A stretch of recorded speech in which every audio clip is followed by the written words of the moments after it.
देखिए class tenth के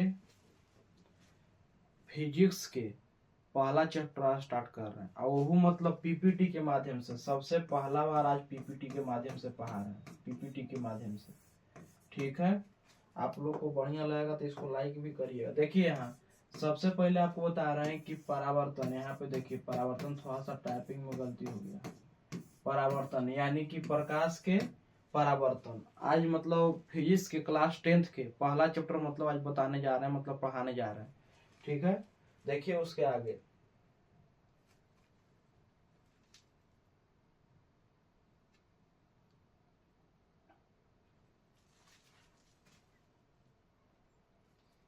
देखिए यहाँ क्लास टेंथ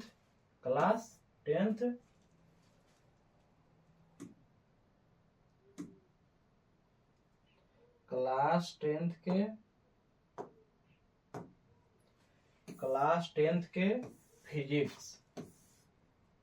फिजिक्स जो कि प्रकाश का यानी कि पहला चैप्टर प्रकाश का परावर्तन, प्रकाश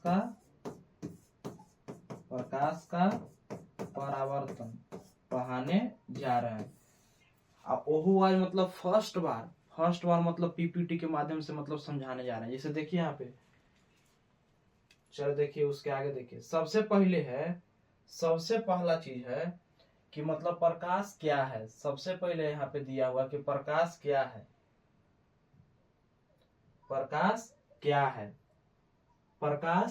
देखिए यहाँ पे सबसे पहला चीज है कि प्रकाश क्या है।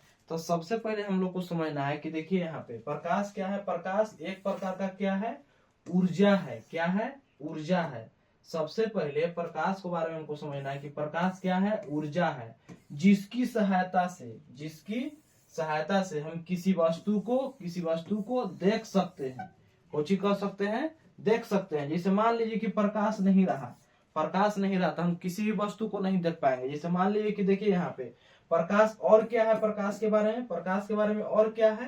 प्रकाश तो सबसे पहला बात है कि प्रकाश एक प्रकार का ऊर्जा है। उसके आगे मतलब क्या है, उसके आगे प्रकाश के बारे में हमको क्या जानना है। तो सबसे पहले प्रकाश हमेशा, देखिए यहाँ पे प्रकाश हमेशा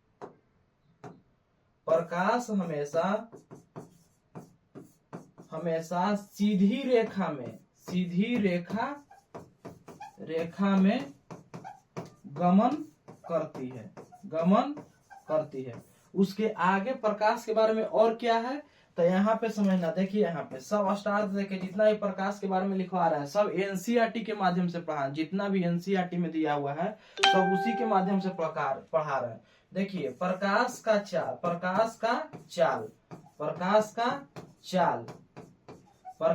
का चाल हवा में 3 गुना 10 के पावर 8 मीटर प्रति सेकेंड है। 3 गुना 10 के पावर 8 मीटर प्रति सेकेंड। यानी कि इसका मतलब क्या होता है, 3 लाख किलोमीटर प्रति सेकेंड। 3 लाख किलोमीटर प्रति सेकेंड है। एक सेकेंड में 3 लाख किलोमीटर, यानी कि हवा है। प्रकाश की चाल क्या है, हवा में 3 लाख किलोमीटर प्रति सेकेंड है। 3 लाख किलोमीटर प्रति सेकेंड है। इसके बारे में और क्या है, इस बोल रहा है कि प्रकाश और क्या है। तो प्रकाश देखिए यहाँ प्रकाश चुंबकीय तरंग भी है। चुंबकीय तरंग भी है। जैसे सबसे पहले समझे कि प्रकाश क्या है। प्रकाश के बारे में हम लोग समझे कि प्रकाश है क्या।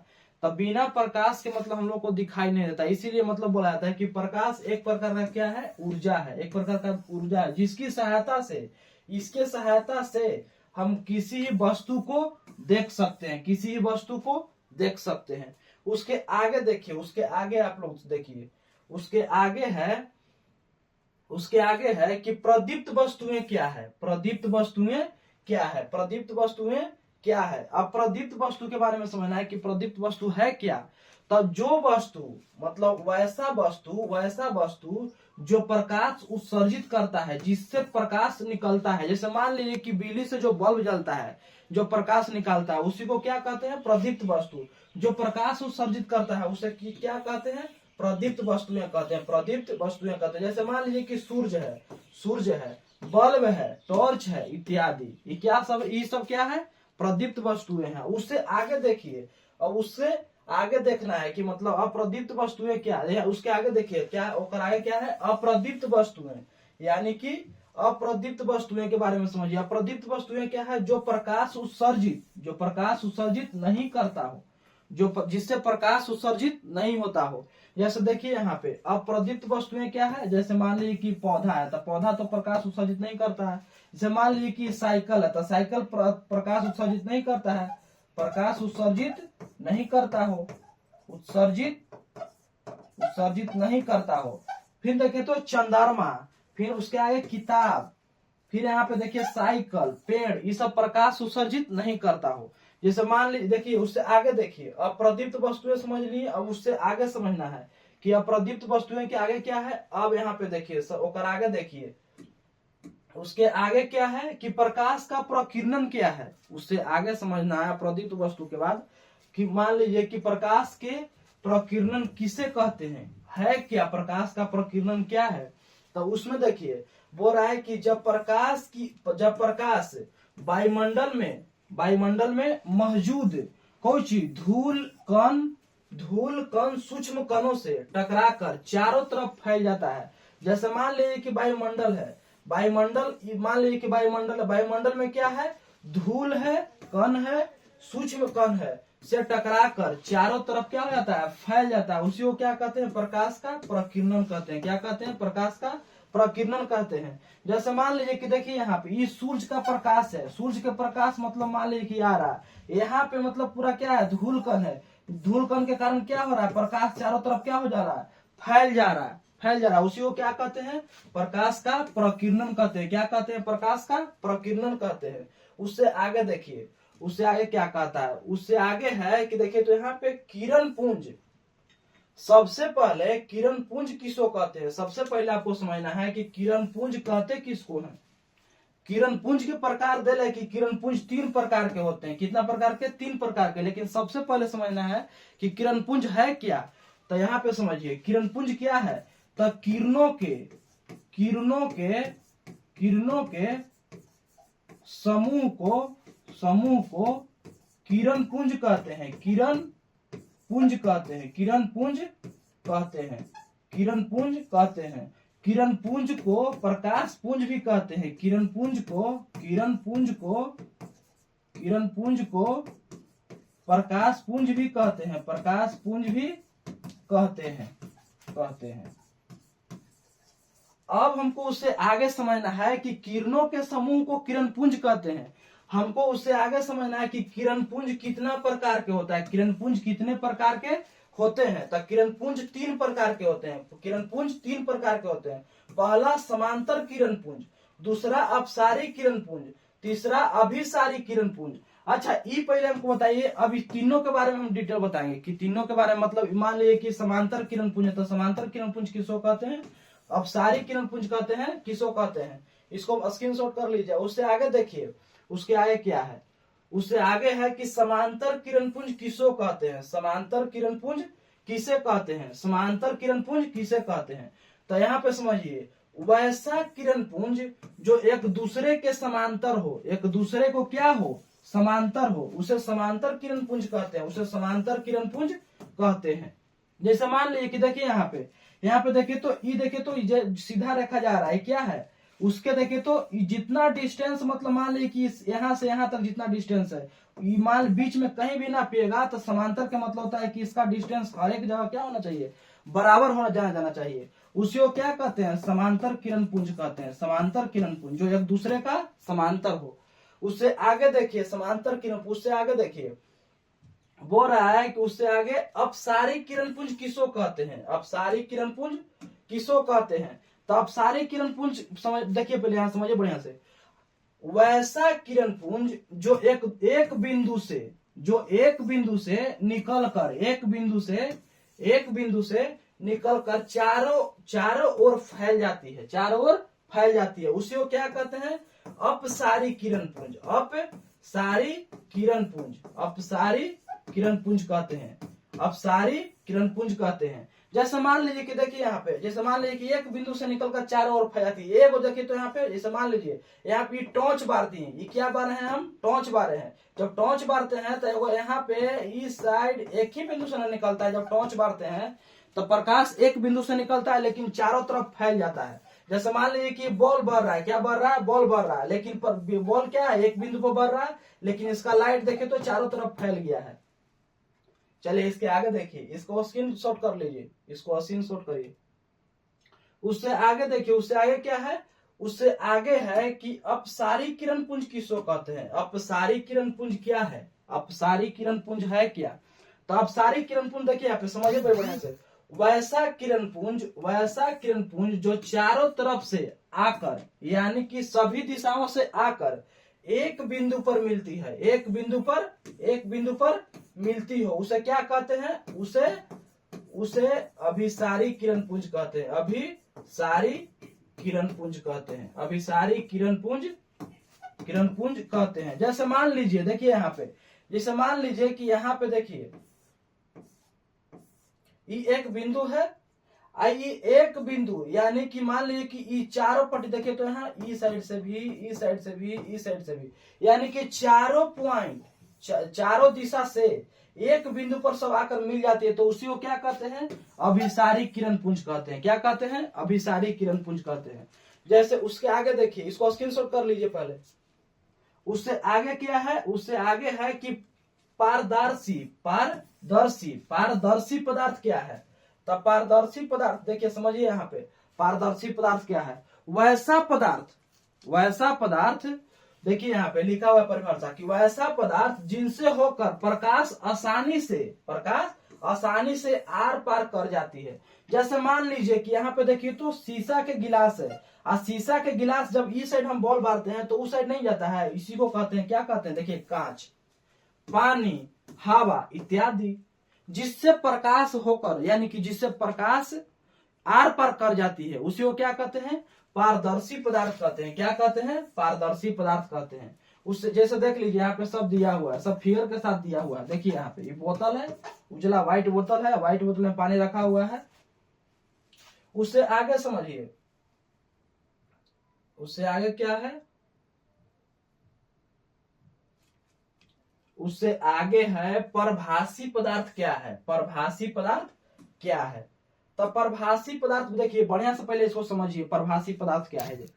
देखिए यहाँ पे बोल रहा है कि वैसा पदार्थ जिनसे होकर प्रकाश का कुछ अंश, यानी कि पूरा नहीं, पूर्णतः नहीं, प्रकाश का कुछ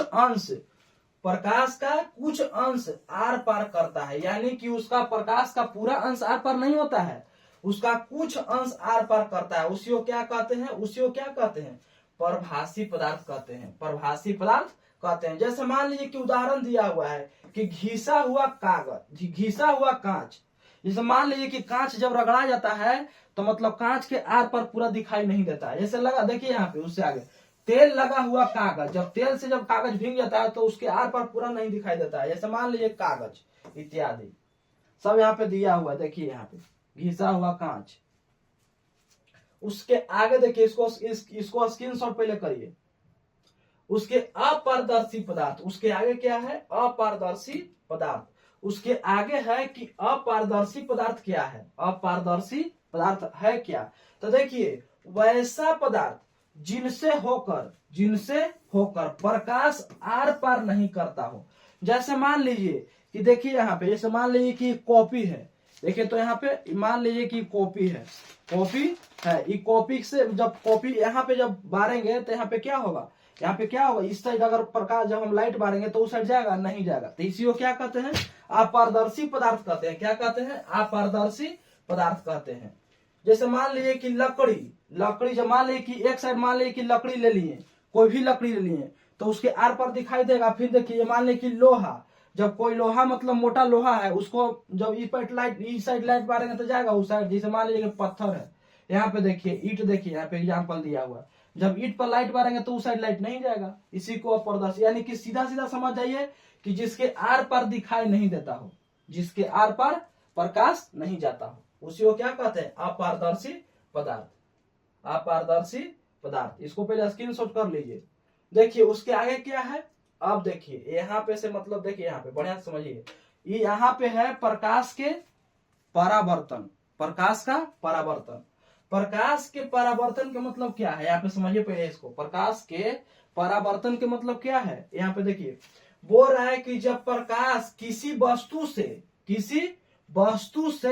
टकराकर, बोल रहा है कि प्रकाश किसी वस्तु से टकराकर उसी माध्यम में वापस लौट जाता है, तो उसी को क्या कहते हैं? प्रकाश के परावर्तन कहते हैं। प्रकाश के परावर्तन कहते हैं।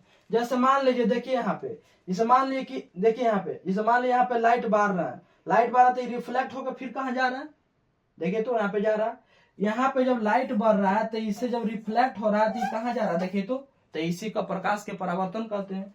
जो मान लीजिए देखिए यहाँ पे किसी वस्तु से टकराकर उसी माध्यम में, जो माध्यम में गया उसी माध्यम में वापस लौट जाता है, तो उसी को क्या कहते हैं? प्रकाश के परावर्तन कहते हैं। प्रकाश के परावर्तन कहते हैं। उसके आगे देखिए, अब बोल रहा है कि प्रकाश के परावर्तन के कितने नियम है? प्रकाश के परावर्तन के कितने नियम है? तो सबसे पहले यहाँ पे लिखा हुआ है कि प्रकाश के परावर्तन के 2 नियम होता है। कितना नियम होता है? 2 नियम होता है। सबसे पहले समझिए, प्रकाश के परावर्तन के कितना नियम होता है? 2 नियम होता है। 2 नियम होता है। पहला नियम क्या है? बोल रहा है कि आपतित किरण, जैसे देख लीजिए यहाँ पे, सबसे पहले इसको समझिए। देखिए यहाँ पे समझिए पहले इसको, ई को चीज है, ई दर्पण है। क्या है? ई दर्पण है। क्या है? ई दर्पण है। आज जो किरण दर्पण पर पड़ रहा है, जो किरण दर्पण पे पड़ रहा है, उसी को क्या कहते हैं? आपतित किरण। आपतित किरण। आपतित किरण। आज जो किरण दर्पण से टकरा कर जा रहा है, उसी को क्या कहते हैं? परावर्तित किरण। वर्तित किरण। परावर्तित किरण। आई जो बीच में क्या है? ये बीच में है जो अभिलंब है। अभिलंब के मतलब होता है नॉर्मल है। नॉर्मल को हिंदी में कहते हैं अभिलंब है। अभिलंब है। तो यहाँ पे समझिए पहला नियम क्या कह रहा है कि आपतित किरण देख लीजिए, आपतित किरण, परावर्तित किरण तथा आपतन बिंदु पर, आपतन ये क्या है? आपतन बिंदु है। आपतन बिंदु है। देखिए बोल रहा है कि आपतित किरण, परावर्तित किरण तथा आपतन बिंदु पर खींचा गया अभिलंब तीनों एक ही तल में होते हैं। तीनों एक ही तल में होते हैं। ये पहला नियम है। ये पहला नियम है प्रकाश के परावर्तन की, पहला नियम है। ओकर आगे देखिए, ओकर आगे दूसरा नियम क्या कहता है? दूसरा नियम क्या बोल रहा है? बोल रहा है कि देखिए दूसरा नियम क्या है? आपतन कोण का मान, यानी कि आपतन कोण के मान। देखिए यहाँ पे सबसे पहले समझिए, ये यहाँ पे क्या है? ये जो है अभिलंब है। अभी जस्ट बताया, ये जो है प्रकाश आ रहा है, ये प्रकाश जा रहा है। देखिए यहाँ पे ये दर्पण है। ये क्या है? दर्पण है। दर्पण है। ये जैसे मान लीजिए कि प्रकाश आ रहा है, तो ये आ रहा है जो कौन हो गया? आपतित किरण। आपतित किरण। देखिए आई को चीज है? अभिलंब है। अभिलंब है। आई है परावर्तित किरण। परावर्तित किरण। देखिए यहाँ पे परावर्तित किरण। जैसे मान लीजिए कि जो प्रकाश, देखिए तो ये अभिलंब है, ये आपतित किरण है, ये परावर्तित किरण। अभिलंब और आपतन, देखिए तो यहाँ देखिए तो बोल रहा है कि आपतित किरण और अभिलंब के बीच में जो कोण बनता है उसको क्या कहते हैं? आई कहते हैं। अब परावर्तित किरण और अभिलंब के बीच में उसको जो कोण बनता है उसको आर कहते हैं। यानी कि बोल रहा है इसका मान और इसका मान, दोनों का मान बराबर होता है। इसी दूसरा नियम है। बोल रहा है कि आपतन कोण का मान परावर्तन कोण के मान के बराबर होता है। क्या होता है? बराबर होता है। उसी को क्या कहते हैं? ये परावर्तन के दूसरा नियम है। ये परावर्तन के दूसरा नियम है। उससे आगे देखिए, पूरा मतलब खत्म हो गया। यहीं तक पूरा था, पूरा यहीं तक था। अब उसके आगे आप लोग को अगला दिन मतलब पढ़ाएंगे। उसके आगे मतलब आप लोग के लिए पीडीएफ अगला दिन लेके आएंगे। ठीक है? उसके आगे आप लोग के लिए पीडीएफ अगला दिन लेके आएंगे। अगला दिन लेके आएंगे। चलिए, थैंक यू।